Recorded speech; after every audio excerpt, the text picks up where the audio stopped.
నిన్నటిదాకా ఎండలు మండిపోయి ఇప్పుడే వర్షాకాలంలో అడుగుపెట్టినాం. వర్షాకాలంలో చాలామంది చిన్నపిల్లలు, పెద్దవాళ్ళు, విద్యార్థులు పాఠశాలకు వెళ్తూ ఉంటారు. మరి వర్షాలు ఈ మధ్యకాలంలో వర్షాలు ఏ సమయంలో వస్తాయో మనకు అర్థం కావటం లేదు. విద్యార్థులు స్కూల్ వదలగానే మరి బయటకు వచ్చినప్పుడు వర్షము విపరీతంగా ఉంటుంది. మ్యాన్హోల్స్ అన్నీ నిండిపోయి ఉంటాయి. అవి చూసుకొని నడవవలసిందిగా విజ్ఞప్తి చేస్తున్నాం. అట్లనే పెద్ద వ్యక్తులు కర్ర సాయంతో నడుస్తూ ఉంటారు. మరి వాళ్ళు కూడా ఎక్కడ మ్యాన్హోల్స్ ఉన్నాయి, కరెంటు స్తంభాలు ఉన్నాయా, విద్యుత్ ఉన్నదా, ఇవన్నీ చూసుకొని వెళ్ళవలసిందిగా మరి అట్లాగే కొన్ని జాగ్రత్తలు తీసుకోవాలి. మరి మనం నడుస్తూ వెళ్తూ ఉంటాము, కరెంటు స్తంభాలు ఉంటాయి, కరెంటు వైర్లు తెగిపడుతుంటాయి. అవన్నీ కూడా చాలా జాగ్రత్తగా చూసుకొని ఉండాలి. అట్లానే వర్షపు నీరు ఎక్కడ పడితే అక్కడ ఉంటాయి, మన ఇంట్లో కానీ బయట కానీ నిల్వ ఉంటాయి. ఆ నిల్వ ఉండకుండా చూసుకోవాల్సినటువంటి బాధ్యత మనదే. ఎందుకంటే దానిపైన దోమలు వాళ్తాయి, మరి ఈగలు వాళ్తాయి. విద్యార్థులకు కానీ ప్రతి ఒక్కరికి దానివల్ల వివిధ రోగాలు వస్తాయి. ఈ రోగాల బారిన పడకుండా మనమే కాపాడుకోవాల్సిందిగా కోరుచున్నాం. మరి వర్షాకాలంలో మనము తీసుకోవాల్సినటువంటి జాగ్రత్తలు కొన్నిటిని మనము పరిశీలించాలి. వర్షాల కారణంగా అనేక ప్రదేశాలలో నీరు జమ రావడం, అదేవిధంగా రోడ్ల మట్టి నీరు ఉండడం, మనం వెళ్ళే మార్గంలో కొన్ని మ్యాన్హోల్స్ ఓపెన్ చేసి ఉన్న కారణంగా చాలామంది హైదరాబాద్ లాంటి పరిసర ప్రాంతాలలో లేదా నల్గొండలో కూడా మరి వరద నీరు ఉండి అక్కడ ఆ హోల్ తీసుందా మూసిందా తెలియక అందులో పడి మరి చనిపోవడం జరుగుతున్నది. కాబట్టి నడిచేటప్పుడు చాలా జాగ్రత్తగా అన్నీ చూసుకొని నీరు ఉన్న ప్రదేశంలో కాకుండా కొద్దిగా నీరు లేకుండా ఎత్తున్న ప్రదేశాల్లో నడిచే విధంగా జాగ్రత్తలు తీసుకోవాలి. అదేవిధంగా మనము వర్షాకాలం ఏదైనా వర్షం వచ్చిందంటే కరెంటు స్తంభాలు అక్కడ నిలబడడం, లేదా ఏదైనా తడి ఉన్నటువంటి బాగా నాని ఉన్నటువంటి కప్పుల కింద నిలబడడం, లేదా ఒక గోడ దగ్గర నిలబడడం వల్ల అనేక ప్రమాదాలు జరుగుతున్నాయి. ఏదైనా తడిసి ఉన్నటువంటి గోడ దగ్గర ఉంటే అది నాని కూలి మీద పడేటటువంటి అవకాశం ఉంది. ఈ మధ్యకాలంలో మనం చెన్నైలో కావచ్చు లేదా కేరళలో కావచ్చు చూసినటువంటి సంఘటనలు ఉన్నాయి. కాబట్టి బడి పిల్లలు కూడా బడిలో చదువుకునే దగ్గర నాని ఉన్నటువంటి గోడల దగ్గర కావచ్చు లేదా కప్పుల కింద కావచ్చు లేకుండా జాగ్రత్తలు తీసుకోవాలి. అదేవిధంగా మన ఇంట్లో వర్షాల కారణంగా మనం తీసుకుపోయినటువంటి చెత్త అంతా దగ్గర వేస్తే ఆ చెత్త బాగా మురిగిపోయి అందులో అనేక రకాల సూక్ష్మజీవులు ఏర్పడి దాని నుంచి అనేక రోగాలు సంక్రమించేటటువంటి అవకాశం ఉంటుంది. కాబట్టి అవి కూడా మన చుట్టూ ఉన్న పరిసర ప్రాంతాలు, మనం తాగే నీరు కూడా చాలా పరిశుభ్రంగా ఉండే విధంగా మనము ఈ వర్షాకాలం జాగ్రత్త తీసుకోవాలి. మనం కూడా తడి బట్టలు వేసుకుంటే పిల్లలకు కూడా తడి ఉన్నటువంటి బట్టలు వేయడం వల్ల ర్యాషెస్ రావడము, దాని నుంచి స్కిన్ డ్యామేజ్లు అవి జరగడము, వ్యాధుల బారిన పడడం జరుగుతుంటుంది. కాబట్టి ప్రతి ఒక్కరూ నడిచేటప్పుడు కావచ్చు, మనం పరిశుభ్రత ఉన్నప్పుడు కావచ్చు, తినే ఆహారం కావచ్చు, త్రాగే నీరు కావచ్చు, ప్రతి విషయంలో ఈ వర్షాకాలంలో చాలా జాగ్రత్తగా వహించాలి. మన చుట్టూ ఉన్నటువంటి ప్రదేశాల్లో కూడా దోమలు మరి చేరేటటువంటి అవకాశం ఉంటుంది, ఈగలు వచ్చేటటువంటి అవకాశం ఉంటుంది వర్షాకాలంలో. కాబట్టి ప్రతి ఒక్కరు శుభ్రంగా ఉండాలి. ఈ విషయాలు అందరికీ తెలియజేసే విధంగా మీరు వర్షం వచ్చేటప్పుడు ఎలాంటి జాగ్రత్తలు తీసుకోవాలి. కరెంటు మరి ఇంట్లో కూడా కొన్ని షార్ట్ సర్క్యూట్స్ కావడము, తడి ఉన్నటువంటి స్విచ్లని మనం జాగ్రత్తగా చూడకుండా డైరెక్ట్ వేయడం వల్ల కరెంట్ షాక్ గురయ్యేటటువంటి ప్రమాదం ఉంది. కాబట్టి ప్రతి ఒక్కటి జాగ్రత్తగా తీసుకొని అందరూ మరి దీనిపైన అవేర్ అయ్యి ఉండి ఇంకొకరికి అవేర్నెస్ కలిగించాలని కోరుతూ అవకాశం ఇచ్చినందుకు ధన్యవాదాలు. Thank you. నేడు రాబోతున్నటువంటి తరుణంలో ప్రస్తుతం మనకు వర్షాకాలము రాబోతున్నది. దానిపైన అనేక రకాలైనటువంటి విద్యార్థులపైన అనేక రకాలైనటువంటి ప్రభావం పడే అవకాశం ఉంది. ముఖ్యంగా చిన్న స్తంభాల దగ్గర కానీ, ఫ్లెక్సీల దగ్గర కానీ, పెద్ద హోల్డింగ్ల దగ్గర కానీ విద్యార్థులు ఎట్టి పరిస్థితుల్లో గాలి దుమారము వర్షాలు వచ్చినప్పుడు దానికి పరిసర ప్రాంతాలకు పోకుండా తగు జాగ్రత్తలు అనేటువంటిది తీసుకోవాలి. మరి వర్షాలు పడ్డప్పుడు కూడా చెట్ల కింద ఎట్టి పరిస్థితిలో మరి సేద తీసుకోవడానికి ఎవరైనా సరే ఉండకూడదు. అది తల్లిదండ్రులు పిల్లలకు జాగ్రత్తగా మరి చెప్పాల్సినటువంటి బాధ్యత ఉన్నది. తల్లిదండ్రులు పిల్లల్ని అదేవిధంగా మరి కొన్ని రకాలైనటువంటి ఇట్లాంటి అంశాలపైన మోటివేషన్ చేయాల్సినటువంటి అవసరం ఉంది. వర్షాకాలం వచ్చినప్పుడు డ్రైనేజ్ సమస్యలు, దోమలు, ఈగలు ఇట్లాంటి సమస్యలు వచ్చినప్పుడు అనేక రకాలైనటువంటి మనకు వివిధ రకాలైనటువంటి వ్యాధుల బారిన పడే అవకాశం ఉంటుంది. కాబట్టి పిల్లలందరూ కూడా పరిశుభ్రంగా ఉండాలి, శుభ్రతను పాటించాలి. మనకు ఉన్న దాంట్లోనే పౌష్టికమైనటువంటి ఆహారాన్ని తీసుకోవాలి. నీట్గా మన పరిసర ప్రాంతాలను కూడా నీట్గా మెయింటైన్ చేసుకోవాలి. చెత్త చెదారం లేకుండా ఉన్నట్లయితే మరి నిల్వ నీటిని, కొబ్బరి బొండాలు లాంటివి నిల్వ వాటర్ని ఎక్కువ ఉంచుకోకుండా ఎప్పటికప్పుడు ఆ వాటర్ని మనము ఫ్రెష్ చేస్తున్నట్లయితే అందులో దోమలు, ఈగలు, ఇతర కీటకాలు ఉండకుండా ఉండే అవకాశం ఉంటుంది. కాబట్టి దానిపైన ప్రతి ఒక్కరూ ఫోకస్ చేసి మరి మంచి ఆరోగ్యమైనటువంటి జీవితాన్ని గడపాలని కోరుకుంటున్నాను. ఇప్పుడు వర్షాకాలం సీజన్ వచ్చింది కాబట్టి ప్రతి ఒక్కరు కూడా తగినటువంటి జాగ్రత్తలు తీసుకోవాలి. ఎందుకంటే వర్షంలో పడడం వల్ల మరి విపరీతమైనటువంటి వరదలు, ఆహార పదార్థాలు కలుషితం కావడము, ఈ మురుగునీరు రోడ్లపైకి వచ్చి ఈ మురుగునీరు మలంతో పాటు వివిధ రకమైనటువంటి వ్యర్థ పదార్థాలు చెత్త కుప్పల నుంచి ప్రవేశించి బ్యాక్టీరియా, వైరస్, అమీబియాసిస్ లాంటి, కలరా లాంటి వివిధ రకాలైనటువంటి వ్యాధులు వచ్చే అవకాశం ఉంటుంది. చిన్నపాటి జాగ్రత్తలు తీసుకున్నట్లయితే ప్రజలు, పిల్లలు, పెద్దవాళ్ళు ప్రతి ఒక్కరు కూడా ఆరోగ్యంగా ఉండగలుగుతారు. మరియు దీర్ఘకాలిక ఆరోగ్య సమస్యలు రాకుండా కాపాడుకునేటటువంటి అవకాశం అనేటటువంటి ఉంటుంది. కాబట్టి ఆరోగ్యం పైన అవగాహన, తీసుకోవాల్సినటువంటి జాగ్రత్తలపైన అవగాహన అనేటటువంటిది ఉండాలి. మరియు వర్షాకాలంలో మనం ప్రయాణం చేసేటప్పుడు అత్యవసరంగా కానీ మరి ప్రయాణాల్లో వేరే ఊర్లకు వెళ్ళినా మనం ఎక్కడున్నా స్తంభాలను, తడిగా ఉన్నటువంటి స్తంభాలను పట్టుకోకూడదు, దూరంగా ఉండాలి. ట్రాన్స్ఫార్మర్లకు దూరంగా ఉండాలి. మరి అదేవిధంగా హోర్డింగ్స్, పెద్ద పెద్ద హోర్డింగ్స్ ఉన్నట్లయితే వాటి కింద నిలబడకూడదు. మరి శిథిలావస్థలో ఉన్నటువంటి భవనాల సమీపంలో నిలబడకూడదు. మరి అదేవిధంగా పెద్ద పెద్ద చెట్లు ఉన్నట్లయితే ఆ చెట్లకు దూరంగా ఉండాలి. ఆ కొమ్మలు విరిగిపోయేటటువంటి అవకాశం ఉంటుంది. సాధ్యమైనంత వరకు మనం సేఫ్గా ఉన్నటువంటి భవనాలలో, ఇళ్లలో ఉండడానికి ప్రయత్నం చేయాలనేటటువంటిది నా విన్నపం.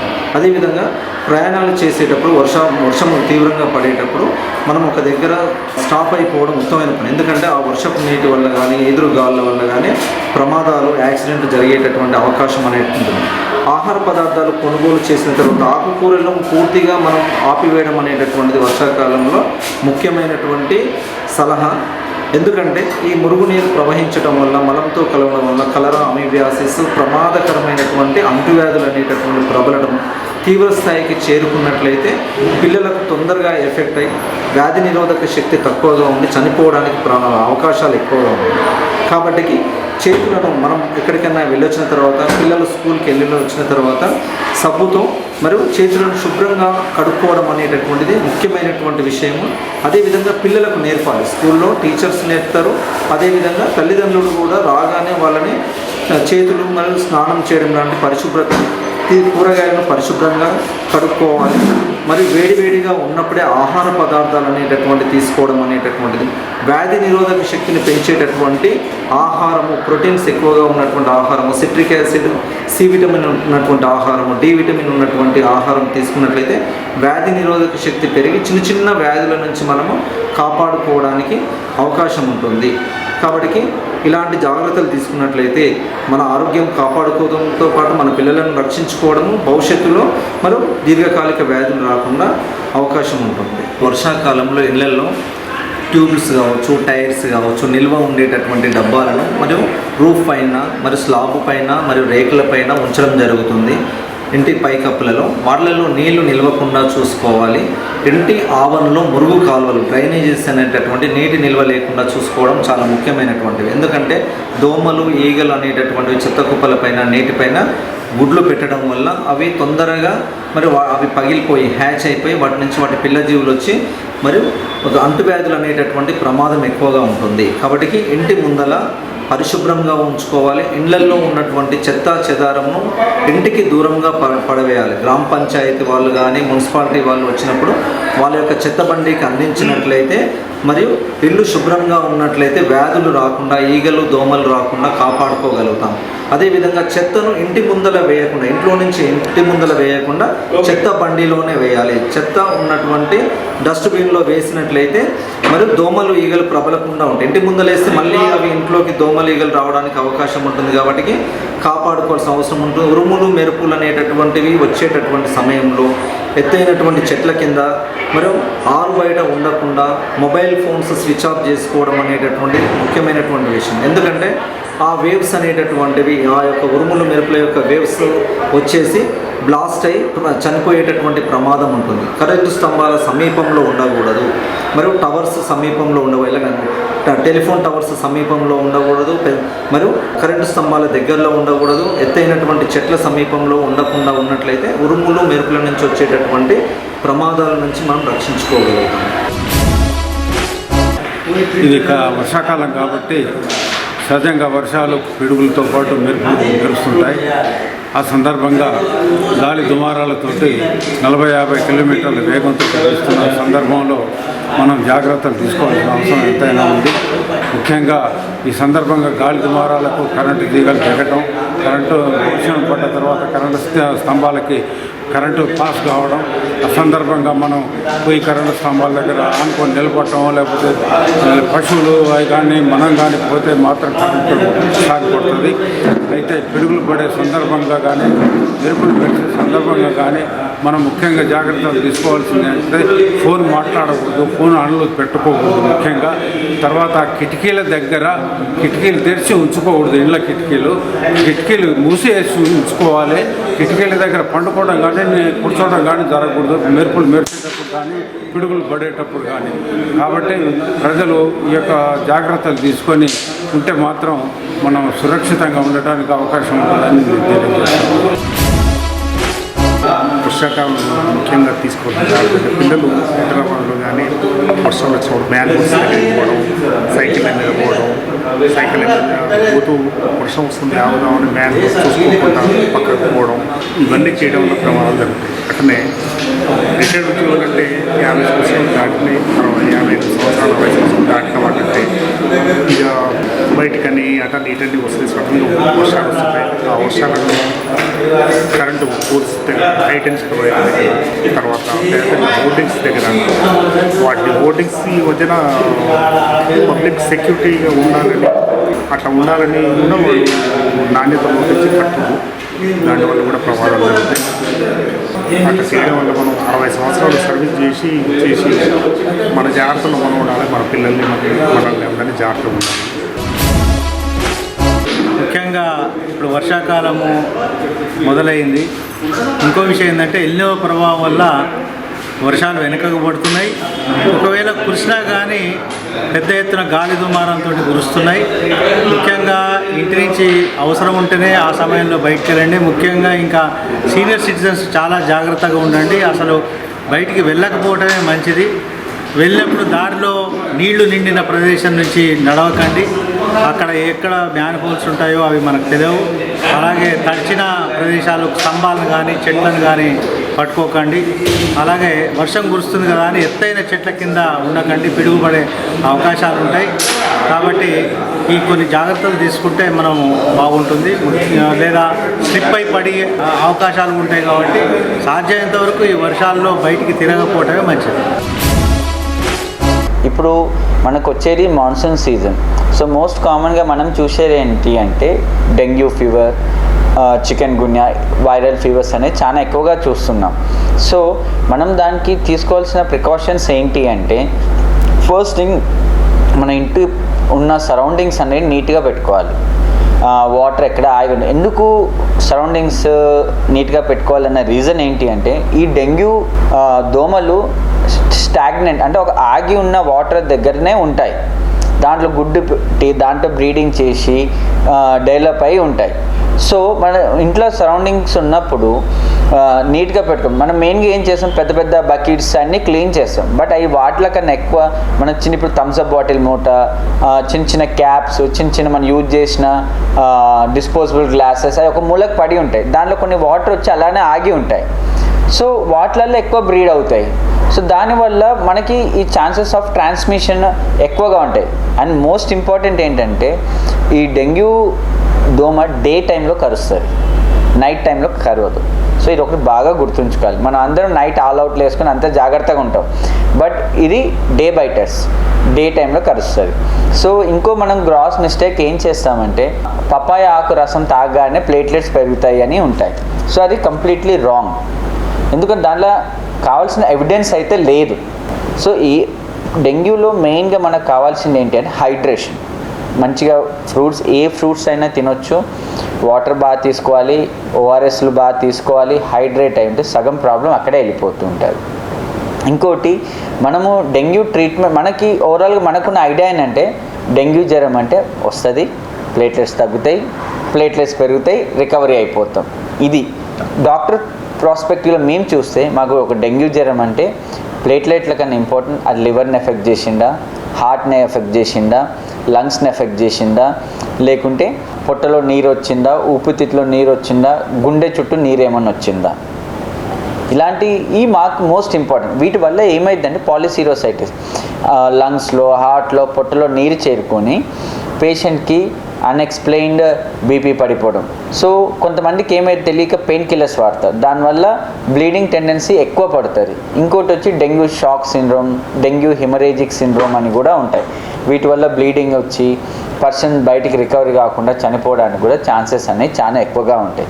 సో ఫస్ట్ ఇంపార్టెంట్ థింగ్ ఏంటంటే మీరు ప్లేట్లెట్స్ తగ్గుతున్నాయంటే 40,000 దాకా ఆగుదాం, 20,000 దాకా ఆగుదాం, 30,000 దాకా ఆగుదాం అని మాత్రం అనుకోవద్దు. యాజ్ ఎ డాక్టర్గా ఒక పేషెంట్కి ఏ రేంజ్లో ప్లేట్లెట్ పడిపోతారు అనేది మేము కూడా చెప్పలేము. ఒకరికి ఒక రోజుకి 40,000 పడతాయి, ఒక రోజుకి 2,000 పడిపోతాయి, కొంతమందికి 30,000 పడతాయి. So it's is subjective, person to person platelets అనేవి పడిపోతూ ఉంటాయి. సో ఇన్ టైంలో ట్రీట్మెంట్ తీసుకొని క్రిటికల్ అన్ని ప్రివెంట్ చేసుకొని అనేది మనకి బెస్ట్ ఆప్షన్. మనకి జ్వరం రాగానే డెంగ్యూ అని కూడా మనం చెప్పలేం. డెంగ్యూ, మలేరియా, టైఫాయిడ్, లెప్టోస్పైరోసిస్ అన్నీ ఒకలాగానే ప్రజెంట్ అవుతాయి. మనకి ఏ ఫీవర్ అయినా 2 డేస్లో తగ్గలేదు, బాడీ పెయిన్స్ ఎక్కువగా ఉన్నాయి, జాయింట్ పెయిన్స్ ఎక్కువ ఉన్నాయి, ఇమ్మీడియట్గా నియర్ బై డాక్టర్స్ని కలిసి దానికి అప్రాప్రియేట్ టెస్ట్ చేయించుకొని ట్రీట్మెంట్ ఈవెన్ డాక్టర్లకు కూడా టెస్ట్ చేయండి. అది ఏ జ్వరం అనేది డయాగ్నోసిస్ చేయడం ఇంపాసిబుల్. సో ఎంత తొందరగా అయితే అంత తొందరగా డాక్టర్ని కన్సల్ట్ అయ్యి దానికి సరిపోయిన ట్రీట్మెంట్ తీసుకొని లైఫ్ సేవ్ చేసుకోవడం అనేది ఇంపార్టెంట్. ఎందుకంటే సీరియస్ అయినాక అప్పుడు సేవ్ చేయడం అంటే డాక్టర్లు కూడా వల్ల కూడా కాదు. వర్షాకాలం సందర్భంగా సూచనలు ఇవ్వడం జరుగుతుంది. బైక్ తోలే కస్టమర్లకి ముఖ్య గమనిక, ఈ వర్షాకాలం సందర్భంగా మన బైకులు స్లిప్ అవ్వడం జరుగుతుంది. కొంచెం జాగ్రత్తగా చూడాలి. మన సూచనలు మెకానిక్గా తరపున ఇస్తున్నాము. ఈ వర్షాకాలంలో గుంతలు ఉంటాయి. వర్షంలో నీళ్ళు ఉండడం వల్ల మనం స్లిప్ అయ్యే అవకాశం ఉంటుంది, కింద పడే అవకాశం ఉంటుంది. దానివల్ల మనం కస్టమర్లు జాగ్రత్తగా నడపాలి. బండ్లు చిన్నపిల్లలకు కూడా ఇవ్వకూడదు.